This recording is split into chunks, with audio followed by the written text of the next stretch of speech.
Diabetes is a serious chronic health threat. Diabetes. Type 2 diabetes. Diabetes. Type 1 and type 2 diabetes. About diabetes. Anything can go wrong. Diabetes. It's amazing how much everything affects your blood sugar.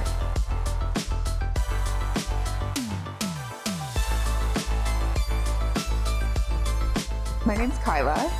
I am a 41-year-old mom. I am a social work student. I hold all of these roles, but I'm also a type 2 diabetic.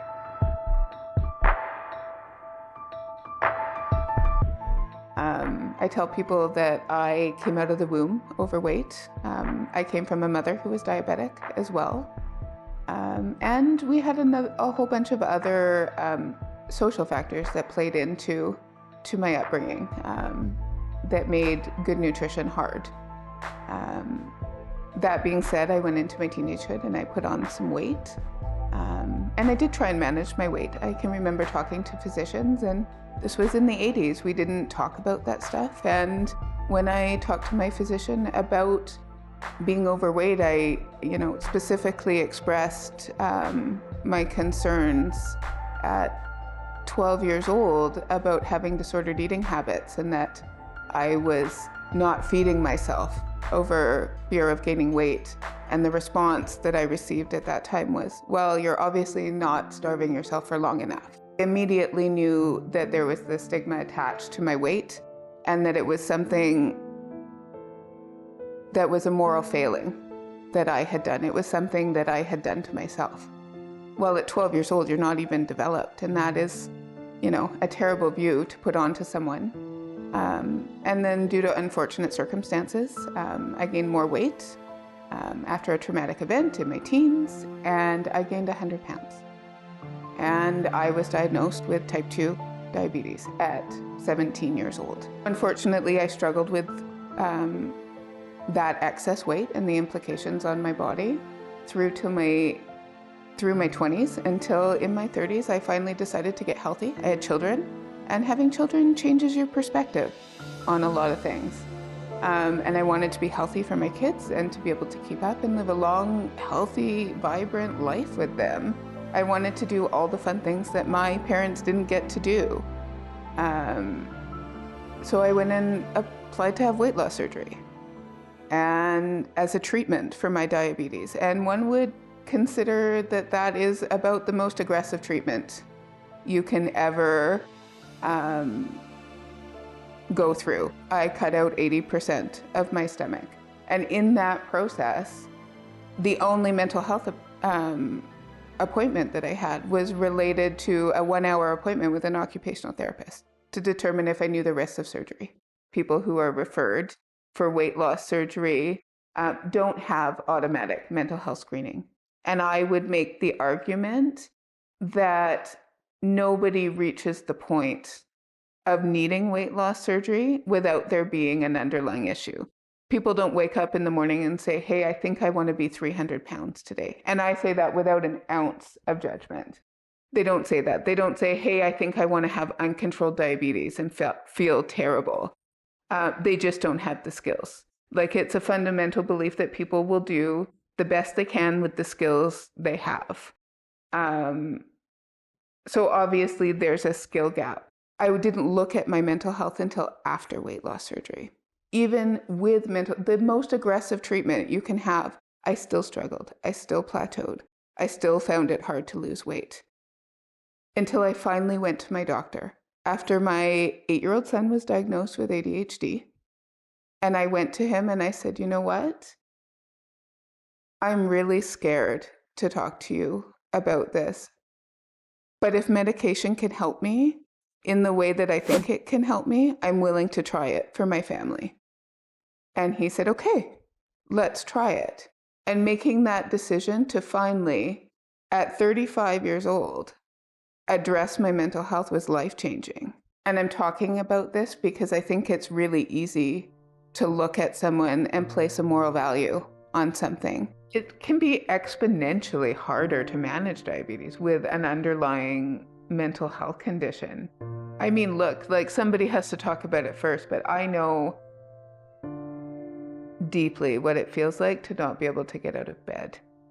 I know what it feels like to cry every day. I know what it feels like to not be able to get out, to enjoy sports. I know what it feels like to not be able to brush your teeth. All of the stuff that we don't talk about. If I'm not able to get out of bed, I'm certainly not checking my blood sugars. I'm certainly not worried about preparing myself nutritious food. I'm not worried about what the outcome is to my life. I'm just struggling to get through the day. And I would argue that it becomes impossible to manage diabetes if you haven't managed your mental health concerns first. If you are not in a good space, you can't manage a chronic condition, especially one like diabetes. Like no other condition compares to diabetes. It is constant. It's relentless. There's no day off. There's no hour off. You can't take a break, right? It interrupts your every moment, right? You're on the soccer field and all of a sudden you have a low. You've missed out on your soccer game. You're always having to do something with the condition. And the medical field, it doesn't look at mental health, right? And we also, I think, because we're health professionals, we view us as the experts. We're not the experts. The people living with the condition are the experts. And so if we can get them together and supporting one another and sharing their knowledge about lived experience, that's when they're going to have the best outcomes. It's not them sitting in an office with me and me telling them what diabetes is and me telling them how to look after it. They need to be with each other. So it's really important that we are able to educate those way, having conversations like this, me sitting down with a friend and being like, hey, let's talk about how to make this healthier. It's not going to come from a physician's office where we're already nervous going in there. It's hard enough to hear that you've had a diagnosis. And most times the advice that's given out when someone receives it is, take your medication, lose weight, don't eat sugar. But personally, none of those suggestions are very helpful. We kind of know that we have to do that. We need the how and the why, and we need to do it in a way that doesn't demonize people and actually supports them. Most people with diabetes or obesity, they know what they should and should not be eating. That's not the support we need. They don't need to go into their doctor and be told to eat less and to move more. We all know that. That doesn't help what you have to do in practice. These patients need smart, realistic goals. They need to be attainable. They need to feel success because you get one small success and that builds. We snowball that. So in practice, like working with people with obesity, that might look like sizing down the goal. What does success look like? And even what does success look like for that person? Because what I want for that person and what they want for themselves might be completely different. It's really important as we get back into the setting smart goals. So, what am I doing this for? Who am I doing this for is really important to take into consideration.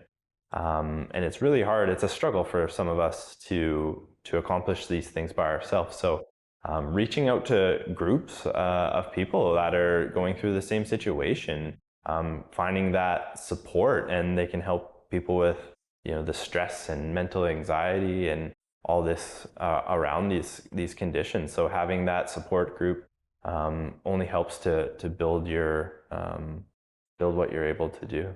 I would love to see the development of social support groups, and we support each other. And now it's a collective experience because we just want to do life in the best way possible. That's what we want. We want to hug our children and love on them and not be so tired all the time. So far, we focused mostly on the physical impact of diabetes on the body. However, it's equally important to discuss the mental health aspect as well. Feelings of isolation worsen this, highlighting the importance of having family, friends, and connecting to other people that are in a similar situation. These networks help us realize that we're not alone, and there's a whole community where we can help each other. Diabetes management can be hard. It can be relentless, overwhelming, and require constant attention and care. That's why diabetes burnout could be a real issue and require external help to help lessen the burden. There are now treatments available that help address the physical and psychological aspect of diabetes. Advancements in medication and non-drug therapies help to provide a customizable approach to improve control, reduce burnout, and improve quality of life. I have a huge, profound respect for a biomedical approach. There have been treatments and medications that have changed my life, and that do change my life, and my quality of life is improved for sure. But it's not a standalone treatment. Is what we're doing actually improving people's lives, or is it just longevity? And I think that's the type of conversation I try to shirk away from, because I don't like to be the idea of deciding what's right or wrong, just offer options. And I think, like you said, people are living longer with more complex illnesses. And I think that's a testament to how people are working hard to try and keep people on. But in some ways, we can treat people like a classic car. Often people say, oh, I don't want any treatment, or I don't want these medications. Like, yeah, but you have yourself a 1950 car, and you buff it and you shine it and you give it special care and treatment. It's because you want it to carry on. And much like a classic car, our bodies can require a little extra treatment and a little extra care. And in those circumstances, you just have to think of it that way. And if you can get your mind thinking the other direction, it can be easier to live with these complex regimens of treatments that people can be taking. And that can be tricky, because, trying to decide whether this is the right thing for that individual can be hard. I've seen this meme on the internet about how exercise is the most underused antidepressant. And I completely agree. Exercise benefits not only diabetes, but it also benefits mental health conditions as well. So I was sold many years ago, when I was diagnosed with diabetes, I did go to one, it was a 6-session information sessions with that local health authority that I was a part of at the time. And one of the things they had us do was measure our blood glucose levels after the lunch that they gave us. And then we did literally a less than 15-minute low impact cardio in the gymnasium of the hospital, and then take our blood glucose again after that.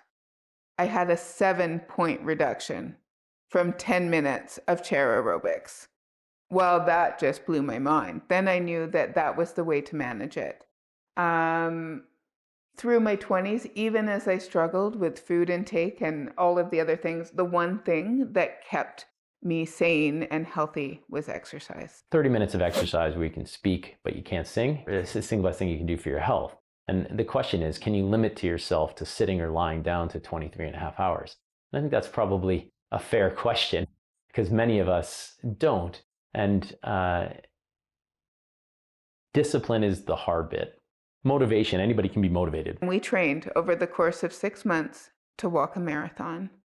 Well, my sugars were the best I had ever had, because I was addressing being outside, having exercise, getting out, using support, having a community. So all of those things directly impacted. And I can absolutely see the correlation in my life of the periods where I've had the best mental health, or consider myself to be in the best place from a mental health perspective, have correlated directly with having the best hemoglobin A1Cs and the best diabetes management, for sure. Throughout our lives, we condition our minds into responding a certain way to challenging situations.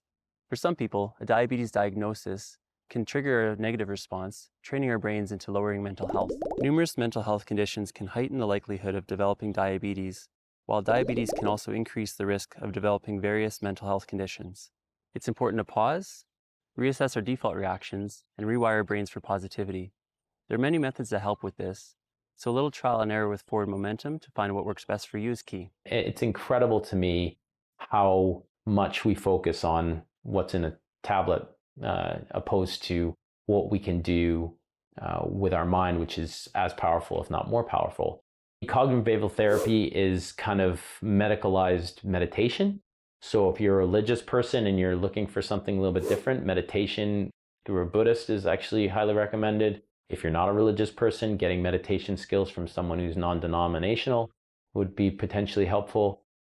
These things really have a lot of benefit when it comes for diabetes and mental health stuff. And a lot of that is going to be stigma, and when you have a diagnosis that you can't see and you feel like it's somehow your fault, that can be very problematic. And it's, we often don't get cross at people for having epilepsy or for having other diagnoses that, oh, they're acceptable because you just get them. Well, the same could be true about diabetes. Just because you get diabetes doesn't mean it's a failure of personality or a failure of life decisions. It's part of being in a Western society with a Western diet and living in a way that maybe could have been prevented or not. It's really hard to say. There's also a lot of space on the internet right now for people to say things to people that they wouldn't say in real life, to sort of be behind the screen and say those things.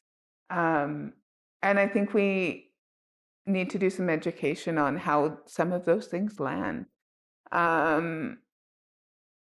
Because I can tell you, I have never read anything on the internet that's worse than what I tell myself or have told myself.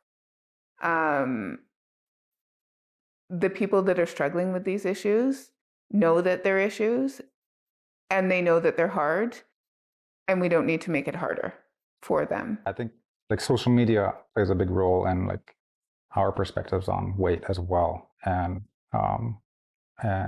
not in a good way. Like people are over like the past 30 years, 20 years maybe. I think perspectives of overall weight has changed drastically for the worse. And then when I consider our traditional people, my great-grandmother, who her name is Bertha Starr, I grew up calling her Na'a, which in our language means mother, because she is a mother to us all in our family. And so I thought it was quite interesting looking back at pictures of her, and much different than what we would see on social media, right? And different, like, I guess what I'm trying to say is the body type. And that's another consideration and association with what we're talking about, weight. Like, we didn't see like a super, what you would think like a slim, muscly person.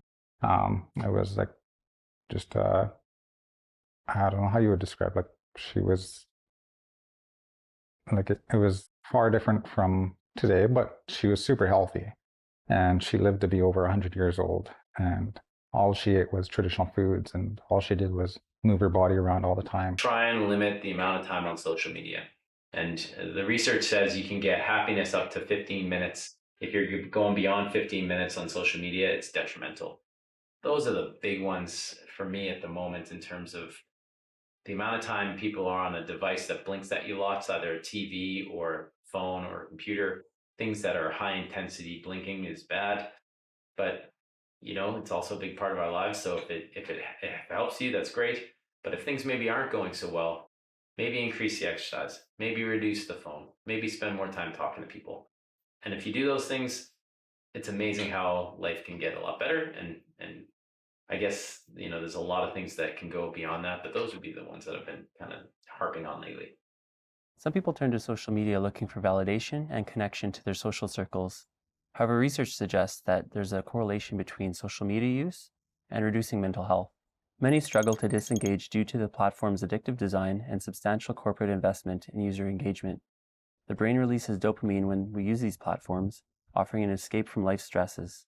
Additionally, things like sugar and other unhealthy foods can release the same neurotransmitters and potentially lead to addictive tendencies. Sugar does stimulate similar areas that we get stimulated with other highly addictive substances like cocaine or other lifestyle changing behaviors. How to change that's really tricky, because sugar in itself is a reward because it keeps you alive because you have enough fuel. And how do we change our food to be more of a fuel than a pleasure device? I think that's a tricky one. And when we talk about the diabetes in general, sugar is a problem, but carbohydrates are also very important when we're going to be talking about it. And I find it hard to say, like, I'll cut all sugar out. Like, well, that's impossible. You can't do that. You can reduce the amount of processed sugar. You can reduce the amount of sugars that you can get from refinings or getting high concentrated sugars like fructose or high concentrated fructose. All these things probably should be considered almost poison, but it's almost in everything. People don't classify eating disorders as an addiction because we use food in the same way that many people use drugs and alcohol to self-medicate. It makes us feel good. It releases, so those neurotransmitters release dopamine. They release serotonin. So all of a sudden you're eating it and you feel good. And that is a biochemical response. It's there.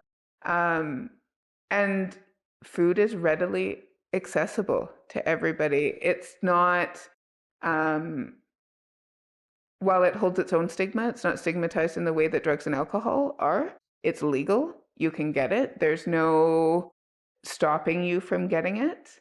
And especially as people look for ways to cope, as I was going through the process of managing diabetes and my health and preparing for weight loss surgery, you have to look at managing your addictions. And that meant all of a sudden, I'm not just giving up addictions, I'm giving up coping mechanisms. There are entire companies and departments and companies dedicated to making food more addictive for people, for making them more palatable for people. And they're really good at it.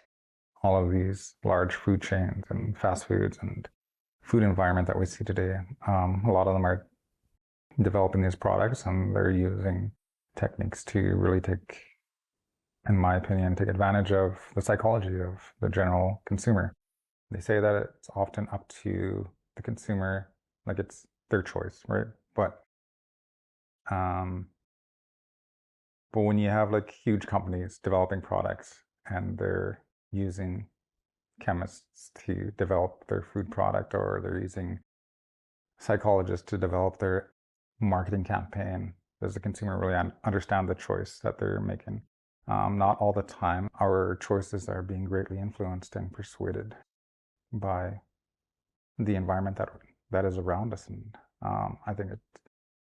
I don't think it's fair for consumers' health to, being bombarded with all of these marketing campaigns on their psychology and expecting them to make a healthy choice. As you go in the store, it's all kind of like an experience that you would go through, and your body's receiving all this sensation, influencing you to keep buying this cheap food that's not going to be very nutritional for you and probably going to be actually the opposite. And if you keep doing it often, right? So you got all these different cues around the environment persuading you to intake this food. And when you start studying that routine loop, you start to realize like how ingrained this is into a lot of people. With like, once you start seeing these cues, your brain will go on autopilot and just kind of start going into this routine of, this is what we do when we're going into this restaurant. And then you get that the reward is whatever food you're eating, and then you get more stimulation from that. And that's all kind of designed around, like, food scientists and chemists are designing these foods to really stimulate the individual, right? And then the marketing ad campaigns are starting to stimulate your psychology around it. So to me, it's a huge unfair advantage for that whole for the businesses, and unfair for the consumers. The average floor plan in someone's house is expanding, so we're getting more square footage, if you want to use old terms, but square footage in people's houses and less amount of regular friends. And there was a good study that was looked into rat behavior, and the rat behavior is showing you put a rat in utopia they won't get addicted to opioids. You put them in isolation and they will. And this is where society is the harmer. Often people are blaming the individual, and that's the wrong way to go. Unfortunately, we have to be looking bigger for problems that are so widespread like they are. All these things can be tricky. In terms of managing that enjoyment aspect, that's hard, because generally people who are distracted enough in things that they need to do don't require these impulse, like pleasure activities of sugar or cocaine or other activities. Generally, if you have yourself a full life that you're doing, that you're proud of, these are rarely problems for those people. But if you're finding yourself unhappy and in a bad situation, then you're much more at risk of having these problems. Managing diabetes is hard. I think that managing diabetes with a mental health condition is even harder. And I think that people need to hear how great they're doing once in a while. We don't have to be only eating grilled chicken for great blood sugar control. I can tell you that I held all last year a hemoglobin A1C in the 5, and I regularly mix in treats. But I also exercise, and I make sure that I have fiber on my plate. I make sure I'm compliant with my medication, and it's the whole package. The best steps are small, actionable steps. They will make a difference. I didn't go from an elevated A1C and struggling to an A1C in 5 overnight. It was small steps over 15 years of finding something that was sustainable. I don't want to live a life where I feel restricted all the time, and I can't imagine other people would want that. Well, it's about want that as well. It's about finding the balance, and there is always a smaller step. If a goal feels too big, break it down. There is always a smaller step. There is enough space in this world for everybody to succeed. I like people just to know that my area is a safe space, and they need to come back. And if things aren't going well, and it's not success or failure, that's your pharmacists, allied health professionals, and family practitioner, nurse practitioners. It's not about yes or no or wins and losses. It's about trying to help. And if you change the way you think about it, not being success and failures, then you're more likely to get the help you need and to try and avoid the stigma that goes along with perceived failure. You've got this, find your people. If someone does not support you, they are not your people. Find your team that will love on you and love you how you are. And the minute you find yourself in a happier, healthier spot, your blood sugars will follow. People came up to me after those group sessions. They cried with me. They told me that I had said things that they had only ever heard in their head before, that they were inspired to go to their doctor to talk about the next steps for them where it was appropriate. It all starts with one person talking about it.